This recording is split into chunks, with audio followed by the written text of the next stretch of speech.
Hello everyone, আসসালামু আলাইকুম। বরাবরের মতো আমি সুলাইমান আছি আপনাদের সাথে। আজকের ভিডিওটা খুবই ইন্টারেস্টিং হতে চলেছে।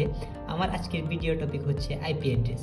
বিশেষ করে যারা নেটওয়ার্কিং সেক্টরে কাজ করতে চান তাদের জন্য এটা খুবই গুরুত্বপূর্ণ। সো ভিডিওটা না টেনে সবাই শেষ পর্যন্ত দেখতে থাকুন। আশা করি ইনশাল্লাহ বুঝতে পারবেন। আর শেষের দিকে একটা হিন্টস দিব, যারা দেখবেন তারা অবশ্যই পারবেন। তো চলেন আজকের ভিডিও টপিক শুরু করা যাক। তো দেখেন, আইপি অ্যাড্রেস জিনিসটা কি। আইপি মানে হচ্ছে ইন্টারনেট প্রোটোকল, আর অ্যাড্রেস মানে তো হচ্ছে ঠিকানা, এটা সবাই জানেন। তাহলে আইপি অ্যাড্রেস মানে হলো একটি ইউনিক ঠিকানা যা ইন্টারনেট বা নেটওয়ার্কের সাথে যুক্ত প্রতিটি ডিভাইসকে চিহ্নিত করার জন্য ব্যবহৃত হয়। ইন্টারনেট বা নেটওয়ার্কের সাথে যুক্ত প্রতিটি ডিভাইস মানে কি? ইন্টারনেট বা নেটওয়ার্কের সাথে যুক্ত অনেকগুলো ডিভাইসে আসে। যেমন আমরা কম্পিউটার বা ল্যাপটপ ইউজ করি, প্রত্যেকটা তো এক একটা ডিভাইস না? যেমন আপনি মোবাইল ইউজ করেন, এগুলো থেকে একটা ডিভাইস, তাই না? সবগুলোই কি নেটওয়ার্কের সাথে সংযুক্ত থাকে না? তাদের প্রত্যেকের আলাদা একটা কি ঠিকানা আছে, যেটাকে আমরা কি বলতেছি আইপি অ্যাড্রেস। তাদের ইউনিক একটা ঠিকানা আছে, প্রত্যেকের আলাদা আইপি অ্যাড্রেস আছে। এটি ঠিক সেই ঠিকানার মতো যা ব্যবহার করে ডাটা এক ডিভাইস থেকে অন্য ডিভাইসে পাঠানো হয়। ধরেন আপনি আপনার বন্ধুর কাছে একটা চিঠি পাঠাবেন। তো চিঠি পাঠাইতে গেলে কি অবশ্যই আপনার তার ঠিকানা জানতে হবে। ঠিকানা না জানলে তো আপনি ওই চিঠিটা পাঠাতে পারবেন না, তাই না?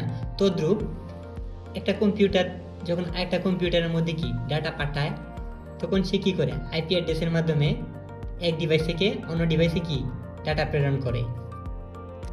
আর এই আইপি অ্যাড্রেসটা সাধারণত দুই ধরনের হয়ে থাকে। একটা হচ্ছে আইপি ভার্সন 4 আর একটা হচ্ছে আইপি ভার্সন 6। আইপি ভার্সন 4টা সাধারণত 32 বিটের হয়ে থাকে।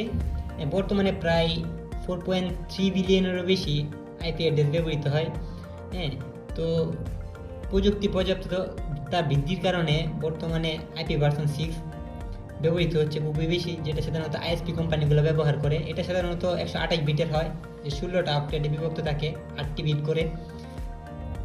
আমাদের বেশিরভাগ ক্ষেত্রে যেহেতু আইপি ভার্সন 4টাই ব্যবহৃত হয়, সেহেতু আমরা আইপি ভার্সন 4টা নিয়ে আলোচনা করব। আইপি ভার্সন 4 রিপ্রেজেন্টেশনটা কি? এটা সাধারণত তিনভাবে উপস্থাপন করা হয়। একটা হচ্ছে বাইনারি, একটা হচ্ছে ডটেড ডেসিমাল, একটা হচ্ছে হেক্সাডেসিমাল। আইপি অ্যাড্রেসগুলো যেহেতু 32 বিটের হয়ে থাকে, আর এই 32 বিট সাধারণত 4টা অক্টেটে বিভক্ত থাকে।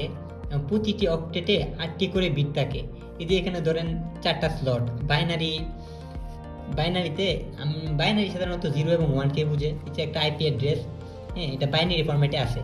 তো এখানে দেখেন 4টা স্লট, অর্থাৎ 4টা অক্টেটে বিভক্ত আছে 32 বিটের যে আইপি অ্যাড্রেসটা। সেখানে আপনার 8টা করে বিট রয়েছে, যেটাকে আমরা বলতেছি বাইনারি। আবার সেটাকে যদি আমরা ডটেড বা ডেসিমেলে কনভার্ট করি, তাহলে সেটা হয় 128.12.4.32। এটাও 4টা স্লটে বিভক্ত থাকে। তো এটাকে আবার যদি আমি হেক্সাডেসিমেলে প্রকাশ করি, তাহলে হবে 80.04.20।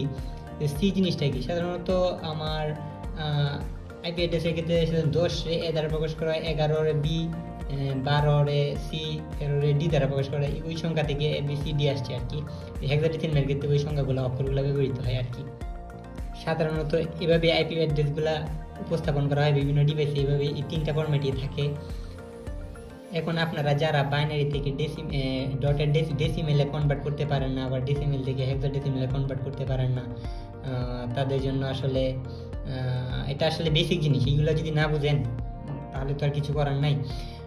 তবু যারা বুঝেন না তারা কমেন্ট বক্সে জানিয়ে দিবেন। আমি একটা ভিডিও নিয়ে আসবো বাইনারি থেকে কীভাবে ডেসিমেলে নিতে হয়, ডেসিমেল থেকে কীভাবে হেক্সাডেসিমেলে কনভার্ট করতে হয়। তারপর কি আইপি অ্যাড্রেসকে বিভিন্ন ক্লাসে ভাগ করা যায়। আইপি অ্যাড্রেসের বিভিন্ন রেঞ্জের, আইপি অ্যাড্রেসগুলো সাধারণত বিভিন্ন রেঞ্জের হয়ে থাকে। হ্যাঁ, তো আইপি অ্যাড্রেসের যে ক্লাসগুলা, সেই ক্লাসগুলা বিভিন্ন ভাগে বিভক্ত। যেমন class A, class B, class C, class D, class E. এখন কোন আইপি অ্যাড্রেসটা কোন ক্লাসে অন্তর্ভুক্ত এটা কিভাবে বুঝবেন? এটা এই রেঞ্জের মাধ্যমে বোঝা যায়। যে যদি 0 থেকে 127-এর মধ্যে থাকে, তাহলে বুঝে নেবেন যে এটা ক্লাস এ এর একটা আইপি অ্যাড্রেস। যদি 128 থেকে 191-এর মধ্যে হয়ে থাকে, তাহলে বুঝে নেবেন যে এটা ক্লাস বি এর একটা আইপি অ্যাড্রেস। যদি 192 থেকে 223-এর ভিতরে হয়ে থাকে, তাহলে বুঝে নেবেন যে এটা ক্লাস সি এর একটা আইপি অ্যাড্রেস। আর তদ্রূপ এখানে ডি আর ই দেওয়া আছে। এগুলো সাধারণত কমই ব্যবহৃত হয়। এগুলো গবেষণা বা পরীক্ষাগারে ডাটা ট্রান্সমিশনের জন্য ব্যবহৃত হয়, আমাদের জন্য এটা না। হ্যাঁ, তো আমাদের সবচেয়ে বেশি ব্যবহৃত হয় সাধারণত এই তিনটা IP address, class A, class B, class C. Internet ব্যবহারকারীদের জন্য এটা সবচেয়ে বেশি ব্যবহৃত হয়। তো এইগুলো হচ্ছে আমাদের আলোচনার বিষয়বস্তু আর কি। তো এইগুলো নিয়ে আমরা আলোচনা করব। আর আইপি অ্যাড্রেসে সাধারণত দুইটা অংশ থাকে, একটা অংশ হচ্ছে হোস্ট আর একটা অংশ হচ্ছে নেটওয়ার্ক। তো ক্লাস এ এর জন্য যে 4টা অক্টেট এখানে আছে, এখানে প্রথম অক্টেটটা হচ্ছে আপনার নেটওয়ার্কের জন্য, এবং বাকি 3টা অক্টেট হোস্টের জন্য ব্যবহৃত হয়। সেম ক্লাস বি এর প্রথম 2টা নেটওয়ার্কের জন্য এবং বাকি 2টা হোস্টের জন্য ব্যবহৃত হয়। সেম ক্লাস সি এর ক্ষেত্রে প্রথম 3টা নেটওয়ার্ক এবং বাকি একটা হোস্টের জন্য ব্যবহার করা হয়। ক্লাস এ আইপি অ্যাড্রেসটা সাধারণত আপনার বড় নেটওয়ার্কের জন্য ব্যবহৃত হয়, আর ক্লাস বি নেটওয়ার্কটা সাধারণত মাঝারি সাইজের নেটওয়ার্কের জন্য ব্যবহৃত হয়, আর ক্লাস সি নেটওয়ার্কটা সাধারণত ছোট নেটওয়ার্কের জন্য ব্যবহৃত হয় বেশি। আইপি অ্যাড্রেসগুলো, এই যে আইপি অ্যাড্রেসগুলো আপনারা দেখতেছেন ডট আকারে, এগুলো সাধারণত ডটের ডেসিমেল আকারে সবচেয়ে বেশি একাধিক ডিভাইসে থাকে, এগুলোই সাধারণত বেশি ব্যবহৃত হয়। তো এই ছিল আইপি অ্যাড্রেসের আমার মূল আলোচনা। আর হ্যাঁ, আমি যে আপনাদেরকে বলেছিলাম যে একটা হিন্টস দিব, তো দেখেন হিন্টসটা কি। দাঁড়ান একটু, আমি আমার ফোন থেকে, আপনারা প্রত্যেকের ফোনে এই জিনিসটা চেক করবেন যে আসলে, দাঁড়ান আমি আমার সেটিংস ঢুকে দেখাইতেছি। তো দেখেন, যারা আইপি অ্যাড্রেস ডিভাইস থেকে দেখতে পারেন না, তারা সবাই মোবাইলে সেটিংসে চলে যাবেন। সেটিংসে যাওয়ার পর ওইখানে আপনারা সার্চ বক্সে লিখবেন যে আইপি অ্যাড্রেস। আচ্ছা, আইপি লেখার পরে আমাকে সাজেস্ট করতেছে, ওই দেখেন আইপি অ্যাড্রেস, ওই দেখেন আপনার দেয়া আছে আইপি অ্যাড্রেস, দেখছেন? এর প্রত্যেকটা ডিভাইসের কি এক একটা আইপি অ্যাড্রেস থাকে ডাটা ট্রান্সফার করার জন্য। এক ডিভাইস থেকে অন্য ডিভাইসে ডাটা ট্রান্সফার করার জন্য প্রত্যেকটা ডিভাইসে কি আলাদা আলাদা ঠিকানা থাকে, যেটাকে আমরা আইপি অ্যাড্রেস বলতেছি, ঠিক আছে? এখন আমার প্রশ্নটা হচ্ছে, আমি যে বলছিলাম হিন্টসটা দিব, এখন আপনারা আপনাদের প্রত্যেকের ডিভাইসে, না প্রত্যেকের না, আমার এই ডিভাইসের মধ্যে যে আইপি অ্যাড্রেসটা দেওয়া আছে এখানে, যে আইপি অ্যাড্রেসটা, এটা কোন ক্লাসের আইপি অ্যাড্রেস, এটা সবাই কমেন্ট বক্সে জানিয়ে দিবেন। অবশ্যই যারা জানেন তারা অবশ্যই জানিয়ে দিবেন, দেখবো কে কতটুকু বুঝতে পারছেন আমার ক্লাসটা, ঠিক আছে?